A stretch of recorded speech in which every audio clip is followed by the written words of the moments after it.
بسم اللہ الرحمن الرحیم۔ مجھے بحیثیت استاد تقریباً 10-12 سال سے زائد کا عرصہ ہو گیا ہے، جس میں سے آدھا عرصہ پرائیویٹ اسکول و کالج میں اور اب تقریباً 7 سال گورنمنٹ اسکول میں پڑھاتے ہوئے ہو رہے ہیں۔ دونوں جگہوں میں زمین و آسمان کا فرق ہے۔ خیر، اس فرق پر کسی اور دن روشنی ڈالوں گی۔ آج میں اپنے پرائیویٹ اداروں میں دیے گئے انٹرویو اور ڈیمو کی کہانی سناتی ہوں۔ معلمہ بننے کے لیے بہت سی جگہوں پر درخواستیں دی ہیں اور الحمدللہ زیادہ تر جگہوں سے کامیابی ہی ملی ہے، مگر کچھ اداروں نے مجھے مسترد کیا تو کچھ جگہ مجھے منتخب ہونے کے باوجود بھی سمجھ نہیں آئی تو چھوڑ دی، مگر ایک ادارے سے مسترد ہونا میں آج تک بھول نہیں پائی۔ یہ بات ہے کہ 2015 کی، جب میں نے PAF بیس کالج ملیر کینٹ کے لیے کالج لیکچرر کی درخواست دی تھی۔ مقررہ دن جب میں پہنچی تو کافی مضامین کے امیدوار موجود تھے۔ جاتی ہی ہمیں اپلیکیشن فارم تھما دیے گئے اور میں تعلیمی اور ذاتی قواعد درج کرنے میں کچھ سوالات بطور استاد طالب علموں کے سے متعلق تھے۔ ایک سوال جو ہر جگہ لازمی پوچھا جاتا تھا وہ یہ کہ آپ مولوی کا پیشہ کیوں منتخب کرنا چاہتے ہیں۔ چونکہ میں پہلے پڑھا چکی تھی اور لکھنے میں قلم کی روانی بھی تھی، اور ان سوالوں کا جواب بہت بہترین انداز میں لکھا۔ انتظار گاہ میں بیٹھ کر ساتھی امیدواروں سے بات چیت کرنے لگی۔ انہی میں سے ایک لڑکی بھی تھی جو بہت چپ چاپ بیٹھی تھی، کسی سے کوئی بات نہیں کر رہی تھی۔ تھوڑی دیر ہی میں وائس پرنسپل ہمارے پاس آیا اور پوچھنے لگی کہ یہ ہنا پروین کون ہے۔ میں نے جب بتایا، کہنے لگی کہ آپ نے مولوی کے پیشے کو منتخب کرنے کا اتنا بہترین جواب لکھا ہے کہ میری طرف سے تو آپ پاس ہو گئی۔ ظاہر سی بات ہے کہ مجھے بہت خوشی ہوئی اور ساتھی امیدواروں نے بھی سراہا اور پوچھا کہ کیا لکھا تھا۔ پھر ہمیں کتابیں دے کر ڈیمو کے موضوع کی تیاری کرنے کو کہا۔ وہ لڑکی جو خاموش بیٹھی تھی، اس نے مجھ سے پوچھا کہ میں پہلی دفعہ ٹیچنگ کے لیے نکلی ہوں اور مجھے نہیں معلوم کہ ڈیمو کیسے دینا ہے۔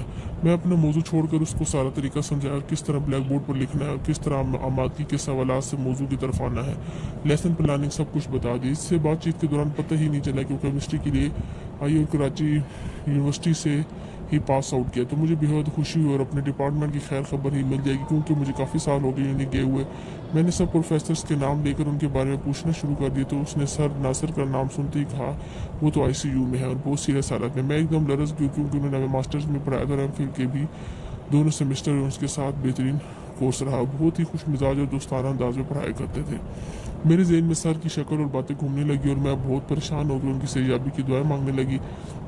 اسی دوران ہمیں ڈیمو کے لیے بلایا گیا۔ وہ فرسٹ ایئر کی کلاس تھی جس میں ہم سب امیدواروں کو پیچھے بٹھا دیے گئے اور آبزرورز بھی ساتھ ہی بیٹھے تھے۔ میں نے اپنا موضوع تو کھول کر بھی نہیں دیکھا تھا اور ارادہ تھا کہ اس لڑکی کو سمجھا کر اپنا پڑھ لوں گی، مگر دماغ سن ہو چکا تھا۔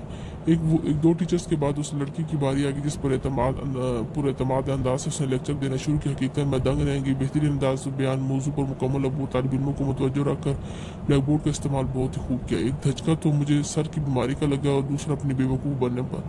اس کے فوراً بعد میری باری تھی۔ حقیقت میں سن ہو چکی تھی۔ بڑی مشکل سے روسٹرم تک پہنچی اور ہمت کر کے لیکچر کا آغاز کیا، مگر میری ٹانگیں اور ہاتھ کانپ رہے تھے۔ 5 منٹ لگے مجھے خود کو سنبھالنے میں، مگر جب تک طلباء باتیں شروع کرنے لگے یعنی کلاس کنٹرول سے باہر ہو گئی تھی۔ بہرحال مجھے پڑھانا تو آتا تھا، اس لیے ڈیمو دے ہی تھے یہ، مگر جس طرح کا میں پڑھاتی تھی ویسا نہ ہو پایا۔ جو اپنی دور میں مقرر رہ چکی تھی اور پریزنٹیشن انچارج بھی تھی تو میرے لیے کوئی مسئلہ نہیں تھا۔ پھر نہ جانے مجھے کیا ہوا، میں اپنا اعتماد کھو بیٹھی اور ساتھی امیدواروں کے حیرت زدہ چہروں سے نظریں چرا کر میں اپنی خاموشی سے ایک طرف بیٹھ گئی۔ نتیجہ جاننے میں کوئی دلچسپی نہیں تھی، کیونکہ معلوم تھا کہ وہی لڑکی منتخب کر لی گئی ہوگی۔ کبھی کبھی دوسرے ہماری مخلصی کا ایسا استعمال کرتے ہیں کہ ہم تصور بھی نہیں کر سکتے۔ خیر، پرنسپل سے ملاقات میں پتہ چلا کہ اس لڑکی کو کالج کے فائنل انٹرویو کے لیے منتخب کر لیا گیا اور مجھے پرائمری سیکشن کی طرف ریفر کر دیا گیا، کیونکہ سیکنڈری سیکشن میں ابھی کوئی ویکینسی خالی نہیں تھی۔ میں اتنی زیادہ دل برداشتہ ہوگی کہ ان کے آفر پر رسمی طور پر بھی نہیں سوچا اور گھر واپس آ گئی۔ گھر آ کر نماز پڑھتے ہوئے میرے آنسو نکل آئے۔ حالانکہ کسی بھی نوکری کے لیے درخواست دیتے ہوئے کامیابی اور ناکامی کا برابر تناسب ہوتا ہے، مگر جس طرح ناکامی ملی اس طریقے سے انہیں دکھ پہنچایا، یہ نوکری یقیناً میرے نصیب میں نہیں تھی۔ اس لڑکی کا نصیب تھا، بہانہ یہ نہ بنتا تو کچھ اور بن جاتا۔ اس لڑکی کے حق میں دعا کی اور اپنے لیے بہترین روزگار کی دعائیں مانگی۔ وہ لڑکی واقعی اتنی باصلاحیت تھی کہ یہ سب کے بغیر بھی وہ نوکری حاصل کر سکتی تھی، مگر وہ میرا اعتبار توڑ گئی۔ اب میں کسی ضرورت مند پر بھی اعتبار کرتے ہوئے ڈرتی ہوں۔